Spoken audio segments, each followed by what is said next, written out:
Karena memang luar biasa rasanya ya. Bagaimana mungkin 4 tersangka tanpa borgol dimasukkan ke dalam satu mobil yang cuma dikawal 2 petugas. Lalu petugas tersebut tidak memborgol 4 orang ini. Dan tiba-tiba semuanya meninggal dan matinya dengan beberapa kali tembakan.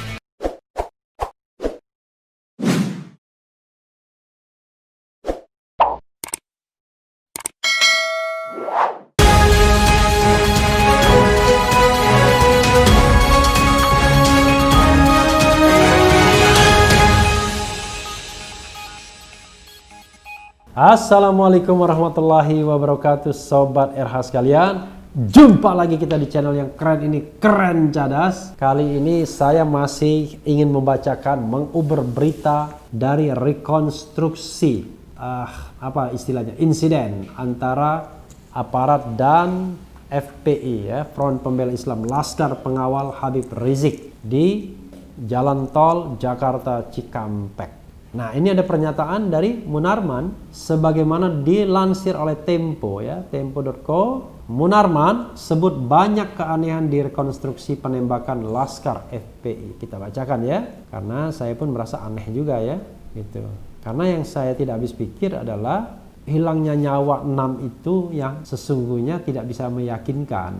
Ceritanya seperti apa? Awalnya kan dikatakan tembak menembak lalu 6 tewas. Rupanya versi yang lebih baru ini adalah 2 tewas di tempat, 4 diambil.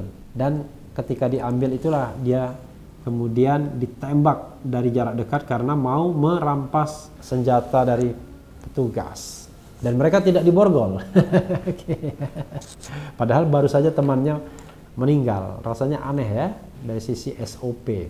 Tapi tidak hanya SOP, Sobat Era sekalian. Jangan kemudian kita hanya terbelenggu pada SOP. Wah, ini pelanggaran SOP. Enggak. Kalau memang itu kesengajaan untuk menghilangkan nyawa, bukan pelanggaran SOP. Itu namanya pelanggaran hak asasi manusia. Tapi kita tidak boleh menuduh. Kita ikuti dan kita baca dulu ya. Tempo.co Jakarta. Juru bicara Front Pembela Islam Munarman mengatakan, hasil rekonstruksi kasus penembakan 6 Laskar FPI di Tol Jakarta Cikampek kilometer 50 semakin menunjukkan banyak keanehan dalam kasus ini. Salah satunya menurut Munarman adalah keempat tersangka masih hidup saat dibekuk oleh polisi. Berarti tidak terjadi tembak-menembak, ujar Munarman di Polda Metro Jaya, Jakarta Selatan, Senin 14 Desember 2020.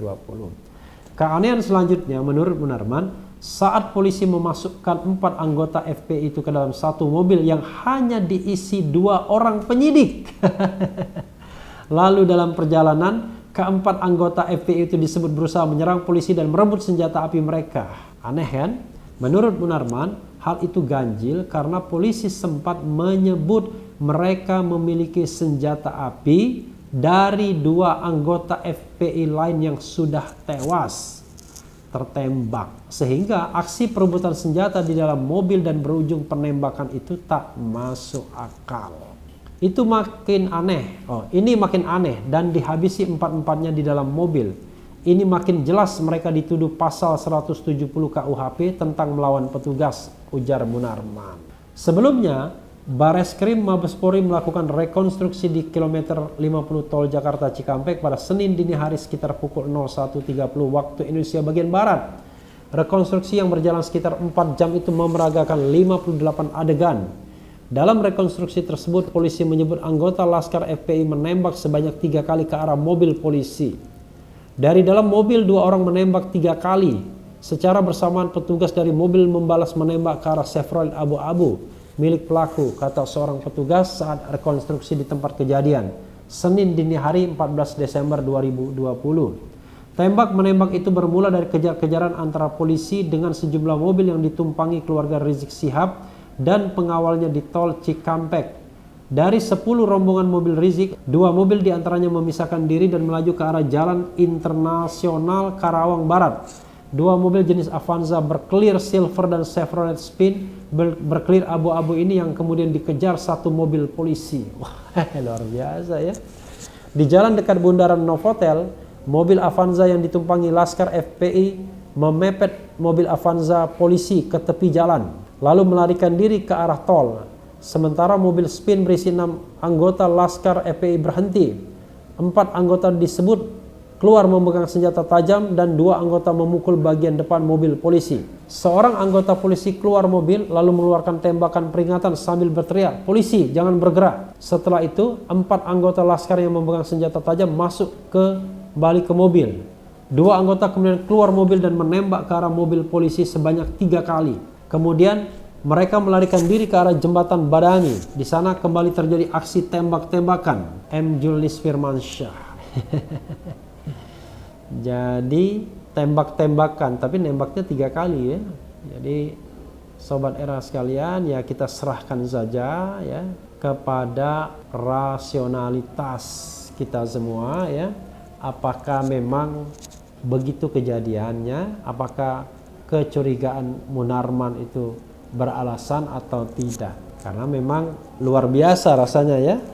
Bagaimana mungkin 4 tersangka tanpa borgol dimasukkan ke dalam satu mobil yang cuma dikawal 2 petugas. Lalu petugas tersebut tidak memborgol 4 orang ini. Bagaimana ya?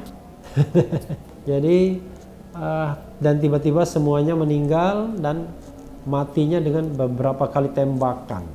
Lalu kalau memang ditembak karena membela diri, karena mau merebut senjata, kenapa ada misalnya menurut pengakuan keluarga dan mereka yang melihat atau memandikan jenazah ada semacam bekas-bekas penganiayaan, diinjak misalnya, diseret dan lain sebagainya.